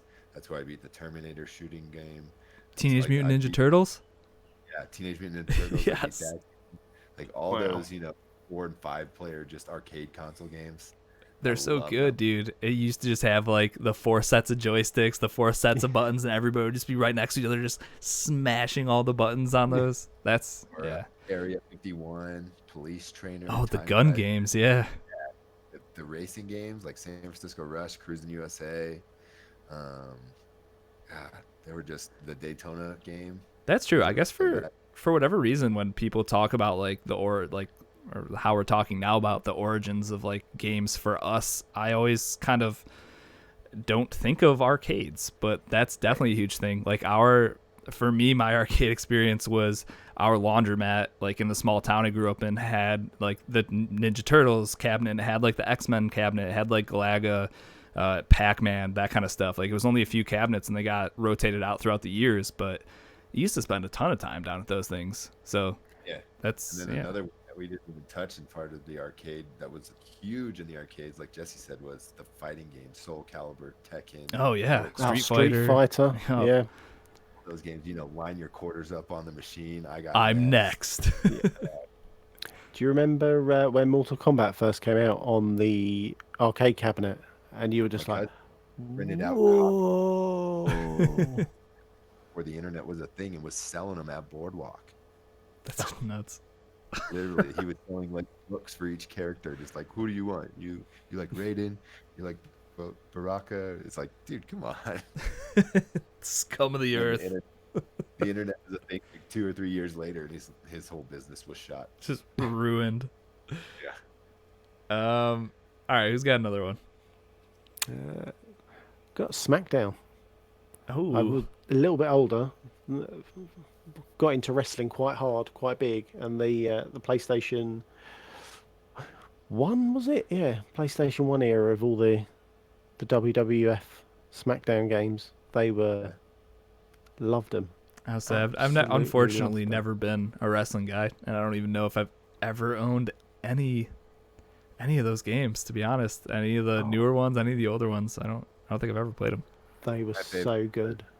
WCW versus NWO on the Nintendo 64. That game was the best. Never played that. Never touched it. I was always I was a brand snob, so I was always WWF. It's even back then. Yeah, that does not paint me a good picture, does it? Hulkster, the NWO, and you were missing out.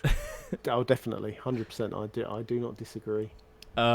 All right, what about kart racers for you guys? I put CTR on here. I know that Mario Kart was definitely around first, but I didn't play Mario Kart on the NES or SNES. My first kart racer was on the PlayStation 1, and that was Crash Team Racing. That was just another super competitive game that like my brother and I and my dad could all sit down and play. So I have super fond memories of that. And then it recently got remastered. I know Moose, you played a bunch of the new one, and it's just it's super hard now. Yeah. I beat everything on easy, and I was like, yep, consider that game beat. We done.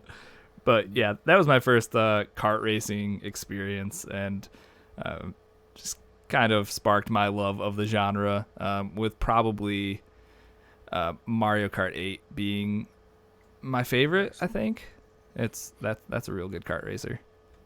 Yeah, I gotta say Super Mario Kart was my introduction to I think almost all racing games, I would say. So yeah, I had a Super Nintendo, and we would switch back between Star Fox and Mario Kart or Super Mario Kart. What about F-Zero? I never played F-Zero back in the day. No. Oh, so Mario. My kart racing was Mario Kart. Yeah, and by far probably the only racing game that I'm good at. I think the best racing, car game is probably Twisted Metal. So I think we need a quick reboot on the Twisted Metal series, because there's nothing like driving cars around with machine guns on the top of them trying to kill each other. I think Burnout was my favorite car games just because of the crash. Yeah. The crashes of it, where you just rack up money Right. with the crashes you could cause. Yep. All right. Who else has one? Donkey Kong Country on Super Nintendo, because it just blew my mind graphically. Yeah. It's one of those games that will stand the test of time, because like it still looks great for like the style that it's in. How did that run on the Super Nintendo? That was a great question. Because I have Tropical Freeze on the Switch, and it doesn't look much different or better than Than the OG Donkey Kong Country games. The lighting's better. They have shadows and stuff like that. And the characters move better, but the looks, are pretty much the same. Right. That's a good one. I don't think I ever came close to beating any of those games. Those are like the old school, like brutal platformers that I probably didn't invest enough time into to try to beat. That was the first game that I actually beat was Donkey Kong Country. And it was probably months. It was like a whole summer break of just going through, those last levels with, it's kind of like the same as Mario Brothers 3 when it's almost a timing thing and you have the time bouncing off all those missiles and bombs and everything to get through level 8. Right.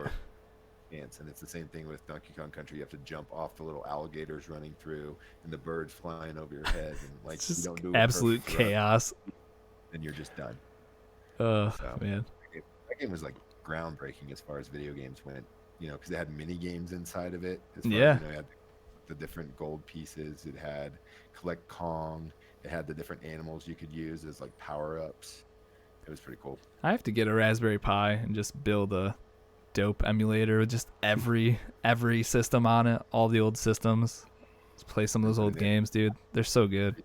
Did you guys ever have Paperboy? Oh, heck yeah. Oh, that's another one I loved. Dude, but what a could only game. get 45 seconds into it because I kept dying. Did you never made it to the skate park? I don't, probably not. What? That's the best part of the game. Dude, I was It's like trash. at the very end of the street. I was playing with a joystick as well, so that didn't help. Joystick. Oh yeah, this is why I can't do mouse and keyboard. I am absolutely just It's ruined at a I'll young do it. age. yeah. Yeah, I could say that would be my last one is my grandpa, because I said he was a gamer and he was kind of like a tech geek back in the 70s and 80s, and so he had an Amiga Commodore computer. Ah, Commodore Amiga 500. That was my one. So I had all sorts of games. I had like this Olympic game that I could play. I had a game called POW where it's just a point and click. The guys pop up on the screen and you shoot them. Oh yeah. I can't remember some of the other games. Oh, and the first paint programs and stuff like that. I used to spend hours on that stuff. So that was probably my action. Probably like 3 or 4 years old. I was playing computer games. That's awesome. Now you're back at it again. Yeah, Almost. buddy. My red mouse. No, exactly. I paired another 2 games together. I had Super Smash Brothers. Good lord. And Mario Party, like just 2 really good party games where you used to just hand out the 4 N64 controllers and just spend hours and hours playing those games back in the day. Always had a ton of fun with them. And then when they finally do come out, like these newer ones that have come out in the last few years since the Switch came out, it's kind of, I never get that same feeling that I got way back in the day. But I think that's kind of like going back to GoldenEye after 20 years and realizing that game was not everything that it used to be. Co-op split screen is completely terrible once you play multiplayer online. Yeah, nothing like having to share your 32-inch TV back in the day in 4 different quadrants on the screen. Watching your screen. Yeah, no screen peeking. Yeah. Like, Job. I'm sure that's how people got lazy eyes playing that game 4-player all the time. Sorry, bad joke. No, I thought it was a good joke. Well, thank you. All right, anybody else have anything on their list? No, I don't think so. Okay, then I messed up and I'm not good at counting. But my last game was Shining Force. It was a Sega Genesis game, JRPG from way back when. It was kind of my first intro into like big sprawling RPG games. Like I remember your party used to actually follow you on screen. So if you had a party of like 4 people or something, it wouldn't just be your main character walking on the screen. It would be like the 3 other dudes that would follow behind you.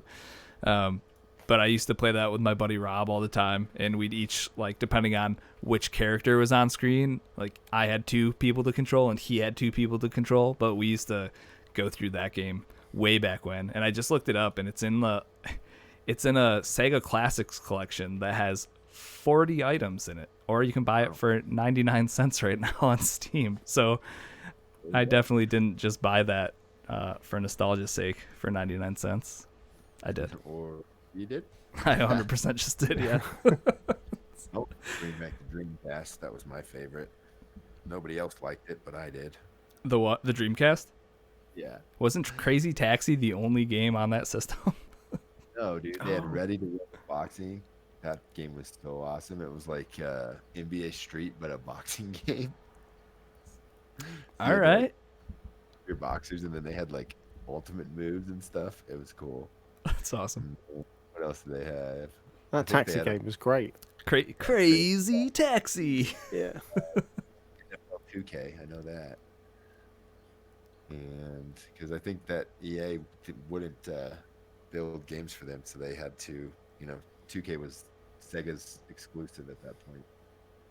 So, Crazy. How far we've come. right. Definitely. But yeah, Blade, great question. Even if it wasn't technically yours, if you do see questions on Twitter that you'd like us to answer, just do what Blade did and just post it in Discord. We'll answer it. Those are all good questions. So thank you guys all for writing in your questions. We do Mailbag as our last episode of each and every month. So if you have any questions for the show, you can hit us up on Twitter, or if you're in Discord, we have a Mailbag channel. So you can post your questions there. So yeah, thanks everybody for writing in your questions. Thank you. But that's going to do it for the podcast. So let's plug this thing up and try to do it the correct way, since I didn't rewrite this, Chocolate. Shoot. I gave you a lot of work this week, so don't worry, I'll let you off. My honeydew list was through the roof this week. Streamerlinks.com/CAG podcast. That one link has links to every single place that we are. If you're over on Apple Podcasts, make sure to rate us, review us, give us that sweet 5-star rating. We really appreciate it. We're CAG Podcast on Twitter and Instagram. If you need to reach us via email for anything, cagpodcast@gmail.com. And we do have our Patreon episode coming up or our VIP episode is what we're calling it now. Yes. It's coming up in 2 episodes. If you want to get in on that action, patreon.com/CAG podcast, or if you use your Twitch Prime sub on twitch.tv/Cross Atlantic Gaming, that'll also get you entries one way or another. So And you can double up and get a freebie. Don't forget. if you are on Patreon and you're a Twitch Prime sub, boom, you got yourself a free entry. Bonus. Entry. But yeah, that's going to do it for me. I am at Risky the Kid everywhere. Chocolate, how about you? Chocolate about 80 everywhere. And Moose. Moosenstein 8314, all places. All right. Thank you, everybody, for tuning into this week's episode of Cross Atlantic Gaming. We'll catch you guys next week for an all-new episode. Goodbye. See ya. Peace out, y'all.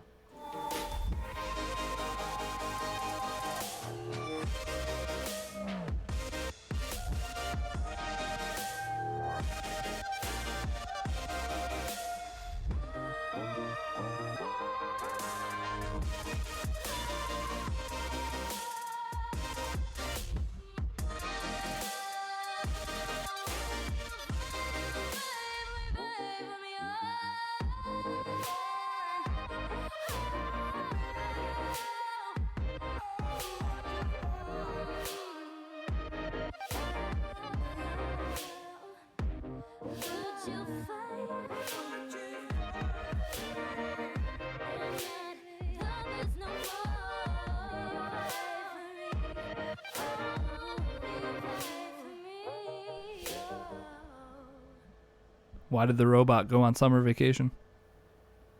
Go on. He needed to recharge his batteries. Oh. Straight jacked me, man. Did I really? Where do sharks go on summer vacation? I don't know. Finland. What do you pay to spend a day? What the You two go next. Where do eggs go on summer vacation? New York City. All right, we're on the same page. This is baloney. Right, hang on. Well, what's the best kind of sandwich for the beach? What? Peanut butter and jellyfish. Ugh. Gross. How come the bread didn't go on vacation? It was stale. It was just loafing around. Oh, damn it. I'm still thinking about the jellyfish sandwich, and I hate it so much. It wasn't good. Why did the teacher jump into the pool? Because he was hot. Oh, he wanted to test the water. Test the water? Yep. No. Yep. No. Yeah. Yep. All right. Done. No. Wah. It's pretty funny that we were on the same page there. Life. Why don't mummies go on summer vacation? Why? They're afraid to relax and unwind. No. Don't want to unwind a mummy, guys. Then the dead body's gonna fall out. Obviously. I can't believe you've given a free one to the Twitch chat. That's what you're here for. You're welcome, Jesse. All right, I gotta go thank my family for being so quiet through this whole show. I'm gonna go thank my neighborhood for not driving too many hot rods down the street. Yep, I've got those Guys. 2 timestamps. Thank you. I'm gonna go send you those links, Risky, for that game. All right, yeah. Hit me up. Later, boy. Thanks. For Yeah. watching. Thanks, Twitch Jesse. friends. Thank you, Twitch people. See you later.